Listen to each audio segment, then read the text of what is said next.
Good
morning, everybody. It's down, Huey. Get down, confounded mutt. Hello, good morning.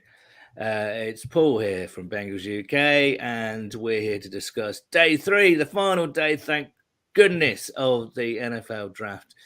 I always forget what a slog it is on day 3 and how many picks there are in each round. And the Bengals made some moves yesterday, which meant they weren't picking in a few rounds, which made the whole thing even longer. But anyway, I'm already on my soapbox. And joining me here today, dastardly Duncan Price. Good morning, Duncan. Morning, Paul. Your RAS score is looking as forlorn as Andrew Dockerell this morning. Andrew, good morning to you too. Yeah, my relative athletic sleep is about minus 0.5.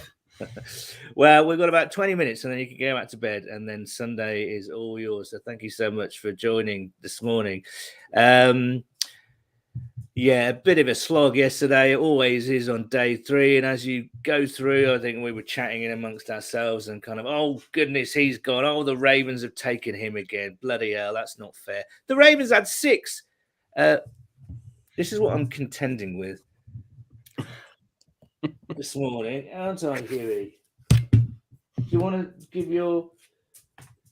No, you can't see that. That's not working. Good.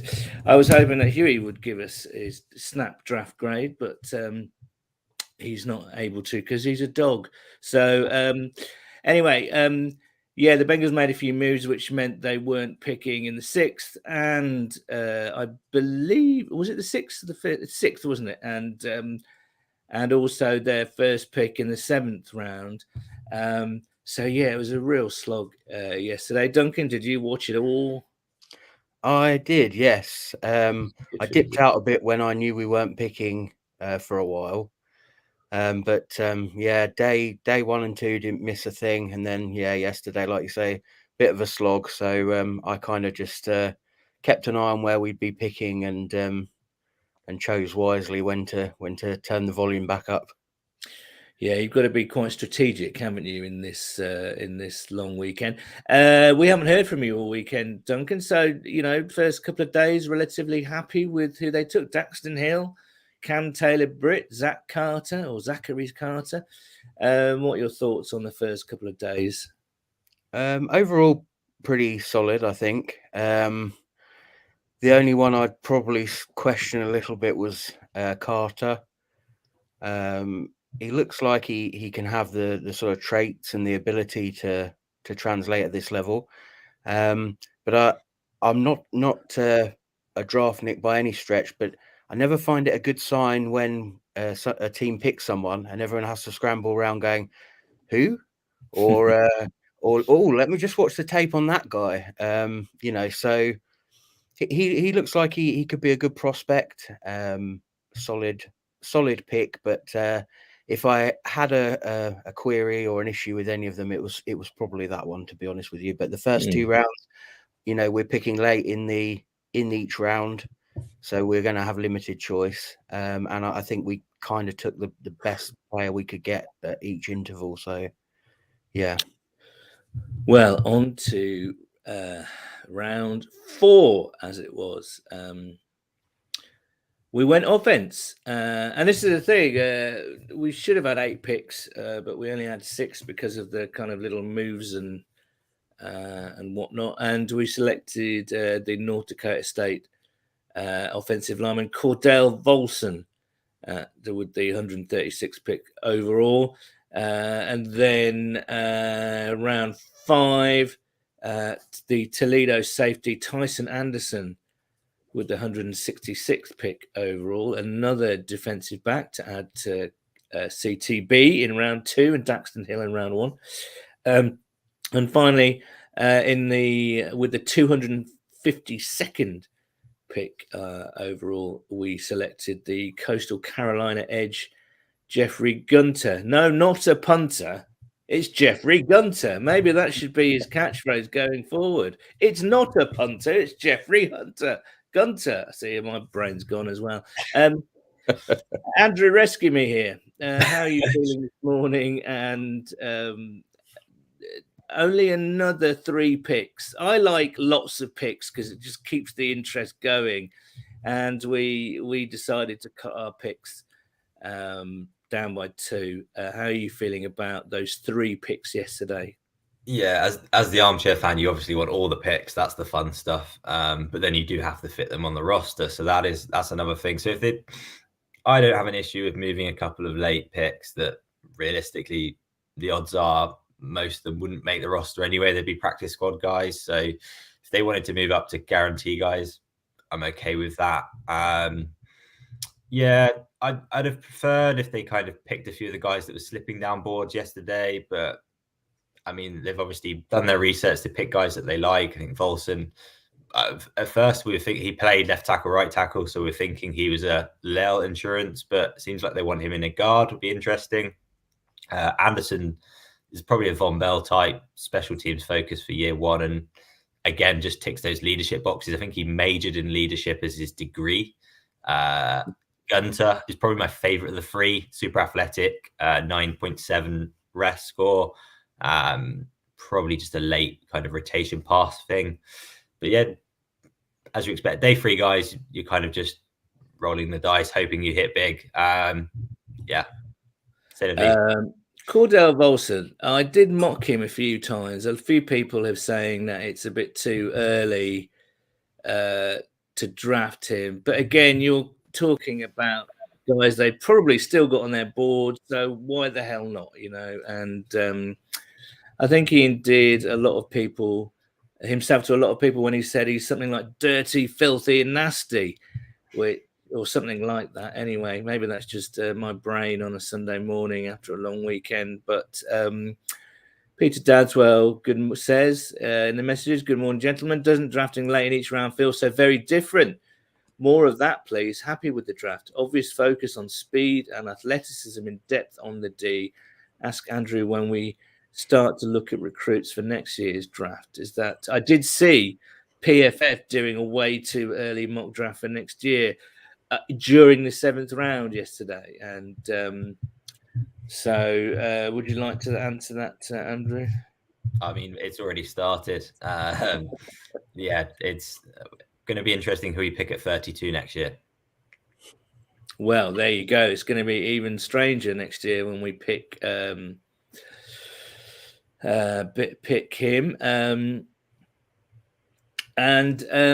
Apparently, Frank, I'm going to swear here, so apologies if you have kids knocking around or sensitive to words of an adult disposition. But apparently, Frank Pollock described Cordell Volson as having shit in his neck, and I still don't quite know what that means. Whether he slipped and fell over in a massive pile of dog poo or something else. I think it was probably something else. So Ceiling Cat says, "Who day? This year's draft is really a wait and see. Is this what happens? Sorry, is this what the Patriots dynasty felt like? I love the speed and athleticism on D. They've already signed the practice squad level players. They need starters now." Now, if there's one thing, though, Peter and Ceiling Cat mentions, it's the athleticism and certainly the Tyson Campbell,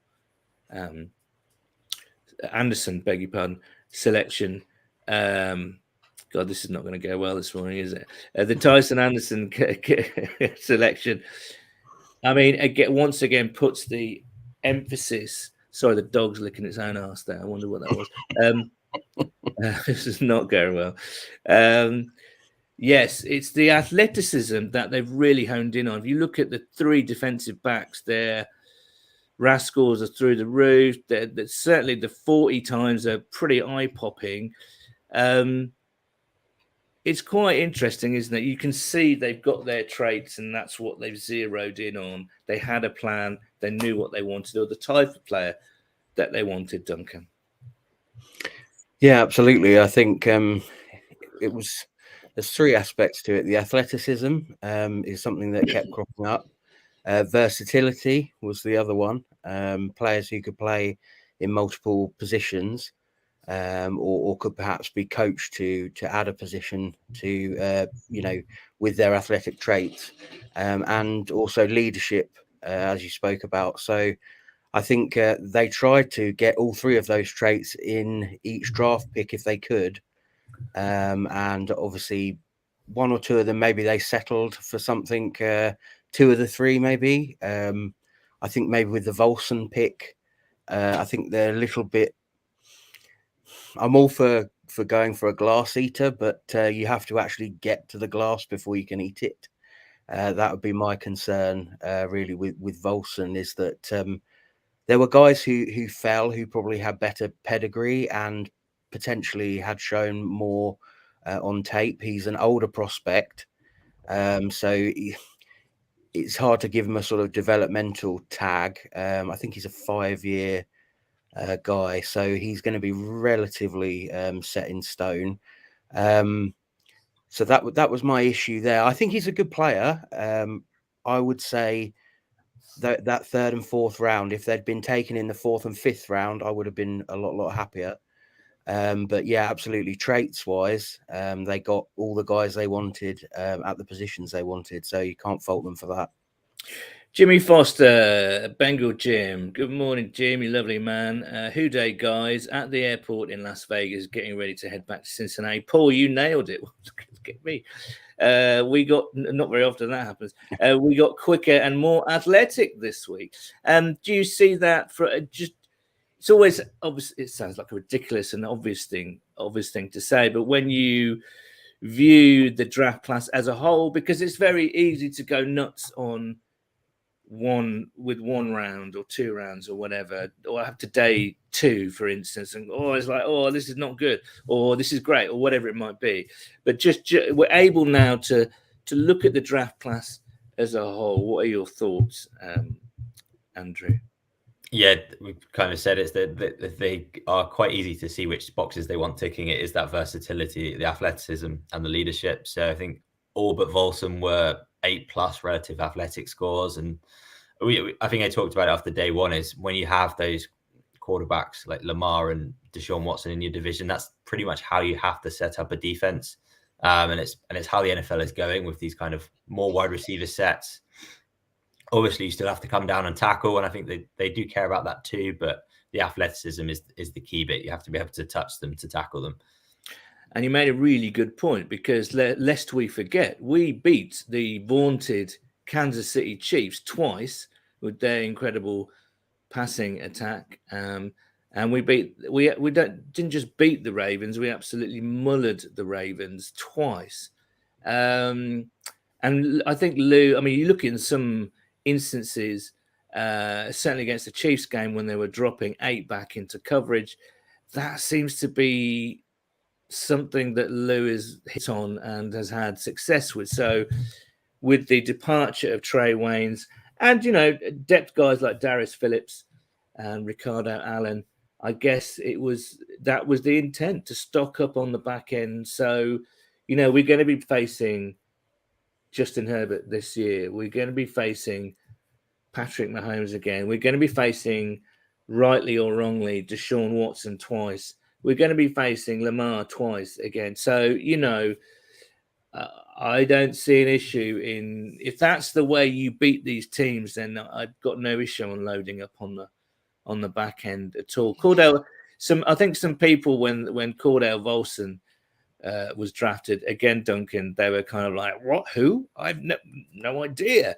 Because obviously they're the armchair kind of draft clique on Twitter kind of like to have all their kind of scores and film highlights, and no one had anything on Volson. So it was kind of like a mad scramble. But a lot of guys who we like and trust have put stuff on the Interpipe this morning, and there's a few really nice reps there, and they're kind of like, this guy's got something. Again, it was a bit like Zachary Carter, though, wasn't it, Duncan? It's like too early for that guy. I'm not quite sure. Yeah, I mean, I think part of it is probably the fact that although we did trade up a couple of times and obviously gave up picks, I feel like in general we don't like to move around a lot. I think sometimes that means that we think, will that guy be available 32 picks later or 31 or however it works out? And I think occasionally that leads to us sort of overdrafting players. Obviously, Drew Sample, I think, is probably the number one example of that, is them panicking that that player won't be there in another round's time, rather than perhaps thinking, can we engineer a way to add another late pick or something by dropping down 10, 15 spots and still getting our guy. I think that's potentially the issue when you have narrowed it down to quite a small amount of criteria, is that you're not necessarily as flexible if the guy goes in front of you with who you can then shift to. And then I think that's why you end up with guys like Volson. But I certainly, there wasn't any absolutely mystifying picks. I think you can see why they picked each player. So again, from that point of view, I don't have any issues with it. And I think, as you were saying, like overall with the draft, I think we can be relatively happy for where we picked, and obviously the situation we're in. So we got faster, younger, so no issues with that by any stretch. As Duncan mentioned, the dark arts of drafting. Maybe someone should have a word with the Patriots about that. Andrew, I mean, on this theme, are there any position groups, I should say, and maybe even players that you would have liked to have seen? I mean, it's easy. We're not criticizing, but we're fans, so it's kind of a what-if situation, I guess, or what. Are there any position groups that you would have liked to have seen addressed this year that weren't? Yeah, it's tough when you get down to 3 picks. There's only so many bits you can kind of go for. I think the biggest one to me is that gadgety slot return receiver that we talked about. I think Bo Melton being there. So I think was it the 7th he was there? It was. Yeah, that's right. The Seahawks took him. Yeah. Disappointing, given how much they worked him out, etc. Obviously, they weren't super in love with what he gave then. Like Naylor as well, the Michigan State option. That's the kind of main one for me. Punter. I think Ryan Stonehouse went undrafted, which I'm very upset about, given there was 3 other punters. But yeah, with free picks, there's only so much you can do. They cover the 2 main needs with the free tech and the cornerback. So it was really just about developing the roster behind. I think they can play 8 DBs if they want to now with loose defense. Just get rid of the linebacker position. So it's going to be interesting how they set it all out. The athleticism is exciting there. Though I did see, I think this came from CBS, that they mentioned that Tyson Anson had been putting on more weight, and he's been tagged as a sort of a linebackery safety figure. But so that'll be interesting to see what happens there. You don't see it, Andrew? No, I don't. Yeah, I think there was something, and then it got deleted. I don't know if it's someone's put it elsewhere, but yeah, I think he's only 200 pounds, and even at 220, that's very light for kind of linebacker. Yeah, he's 220, I think 220. So yeah, maybe in kind of nickel and dime again, but I don't see it as a full-time role. But yeah. What about you, Duncan? Any position groups that you would have liked to have seen addressed. I was disappointed when Charlie Kohler went off the board to the Ravens.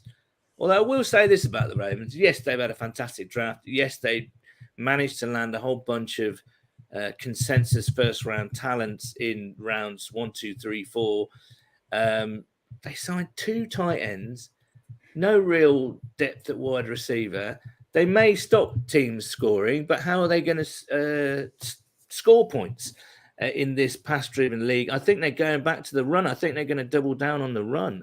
Actually, that's my feeling about the Ravens. Anyway, Duncan, I was disappointed when Charlie Kohler went to a divisional rival.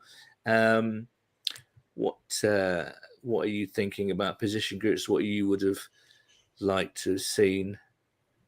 Yeah, I think everyone had their eyes on a tight end at some point, whether that was a guy who had some ability that maybe we could develop, or even just a very raw player that we could pick up late on. So I would have liked. I think maybe if we hadn't have had to have jumped up in those 2 rounds, so lost 2 picks, you may have seen someone come off the board at tight end, a project guy. But I did say, and I kind of am sticking with it, is that we don't necessarily need a tight end this year because we have Hayden Hurst. And I think they're genuinely quite interested to see what he can be. And I would not be surprised if he turns out to be good if we extended him. So again, it's more, I would have been happy with a round 6, round 7 guy that, you take a bit of a chance on their athleticism and develop them. I think the other one for me would have been wide receiver. Obviously, some people will hear that and go, what, you're crazy. Boyd, Higgins, and obviously Chase. The problem is behind that, we're painfully thin. And I do think in this league, you can be one injury away, obviously at quarterback, but there are some position groups where, one guy goes down and the replacement is, they can almost cover off the board because they're just so, the drop off is so big behind them. I would have liked to have seen us got another wide receiver, as Andrew said, even a gadget guy who could cover the slot. Yeah,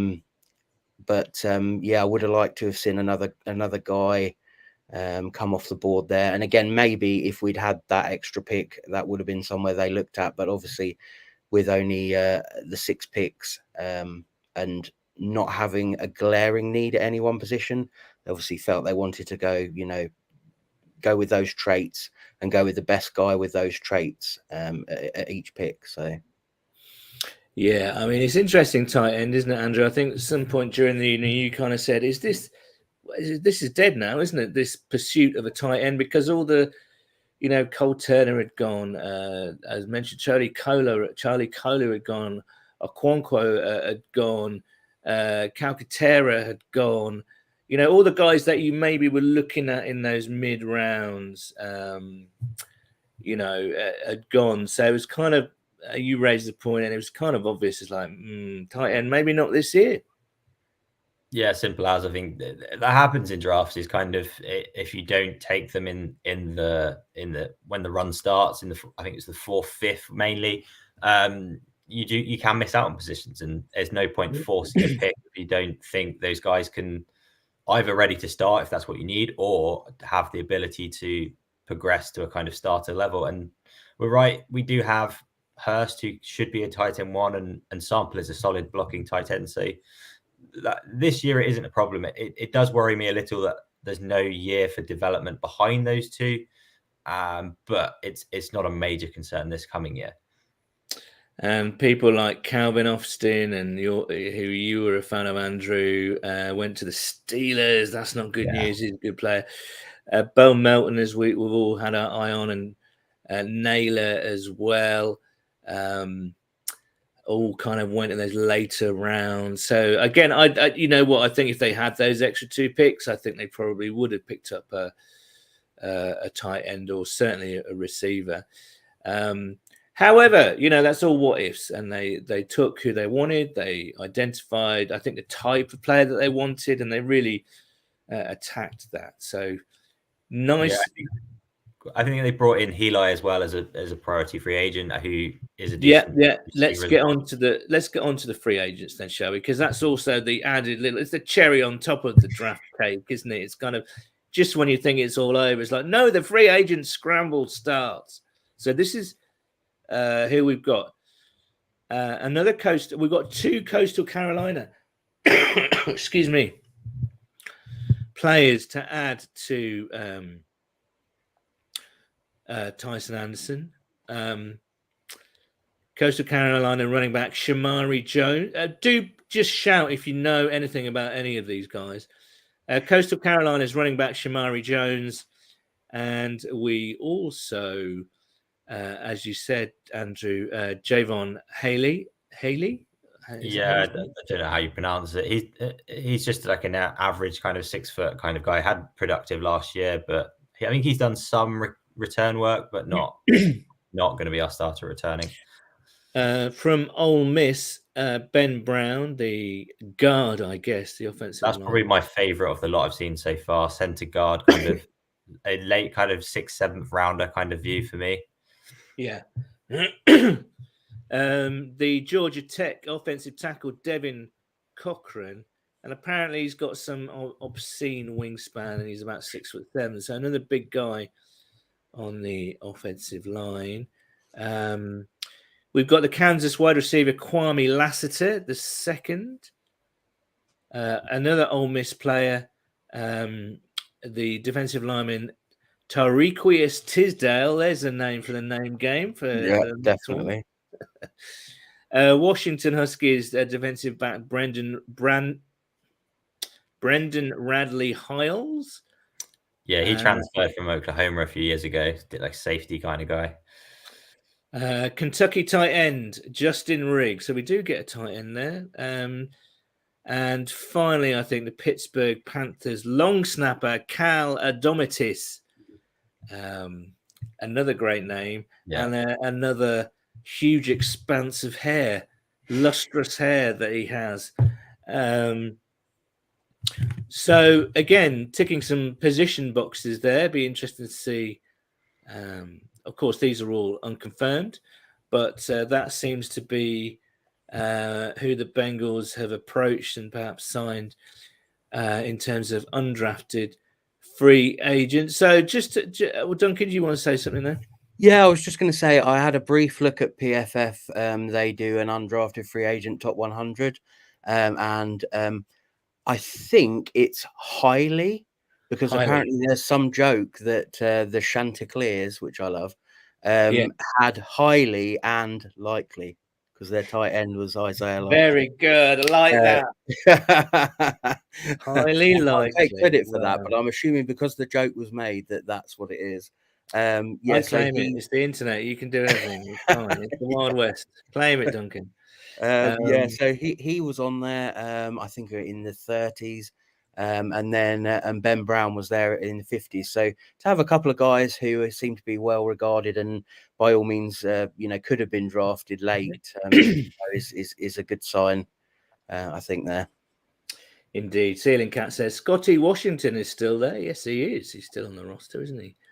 Ceiling Cat. He's got a bit of competition. Not too much competition. I think looks as though they'll perhaps address wide receiver depth next year, and certainly tight end. But this year was all about the defense. Just to wrap this up, guys, thank you so much for spending some time early on a Sunday morning with me.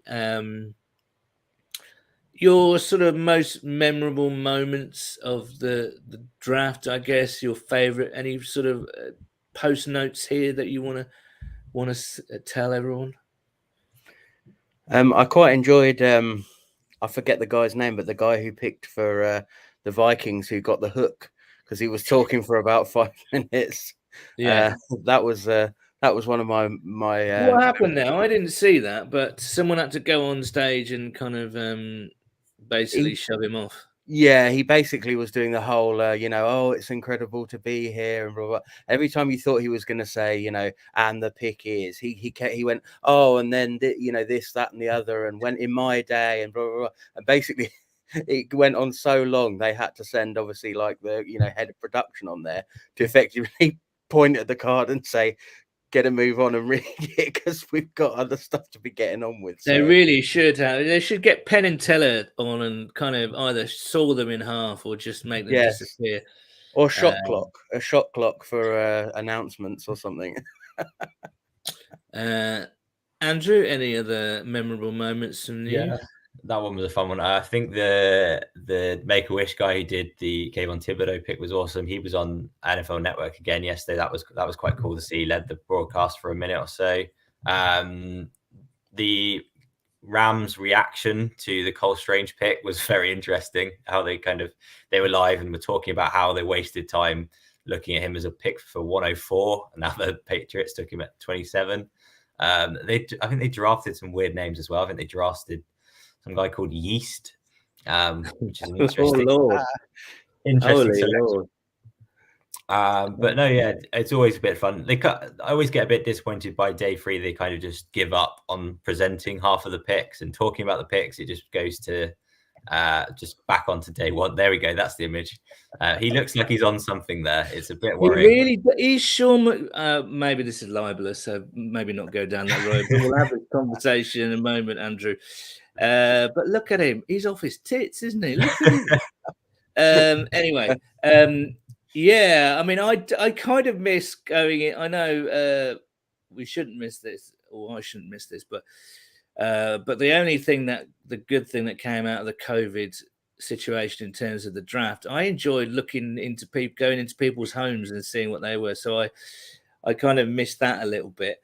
But yeah, some lovely draft videos from the players who obviously it means so much to them and the prospects, and some great videos from our own. Like, I must say, when they put those, kind of draft call videos up, hey, it's Coach Taylor, you ready to go to work? We're pumped up. Are you pumped up? And then it goes to the kids' place and everyone's jumping around and going nuts. And you had that with Cam Taylor-Britt especially, and Tyson Anderson especially. But the phone call to Zach Carter, it was like, hey, it's Coach Taylor here from the Bengals. And Zach Taylor's go, oh, hey, how's it going? Are you ready? Guy ready? Come on. And he was like, yeah, let's go to work, man. That's the most right. The energy is completely. Yeah. And he's already said, I think, that he thought he was going to the Bills or the 49ers. So that's, absolutely maybe not the thing you say. Like, has anybody ever in the history of the NFL draft is like, what? Who? Yeah. I don't want to go. I don't want PPI. I don't want to go there. No, not for a while. Coach. But... No, I'll just put the phone down. I would like to see that 1 year. That's my draft ambition for 1 year. I enjoyed Volson doing his from what looked like an airport hangar as well. That was interesting. Oh, I've not seen that yet. I'm going to catch up with all the kind of videos in a moment over my toast and another cup of tea, I think, and listen to all the podcasts and all the rest of it. Guys, listen, it's time for you either to go back to bed or get your day started. Thank you so much for coming on. And Andrew, especially, thank you for all your hard work. Andrew's done some fantastic mock drafts during the draft season. So if I had a hat, I would. Duncan, do it for me. Do the hat tip to. There you go. Thank you, mate. I appreciate it. So I can't. Yeah, I've got no hair, so it's fine. Thank you so much to you for sticking with us throughout the whole draft process. We have one bit of draft business to clear up. We'll be back. Me and Nathan will be back with the podcast tomorrow. So tune into that if you want to. But thank you for certainly joining us over the weekend and experiencing the 2022 NFL draft with us. The Bengals have got 6 shiny new players and 14 million new undrafted free agents. So hopefully that makes our team better. And as Andrew said, we'll be picking at number 32 next year, because why not? Thank you so much. We will, I don't know when we'll be back. I think we've got some plans, haven't we, Duncan, for a bit of a summer video soiree. We'll let you know about that. But until then, it's back to boring old podcasts, I'm afraid. We'll speak to you soon.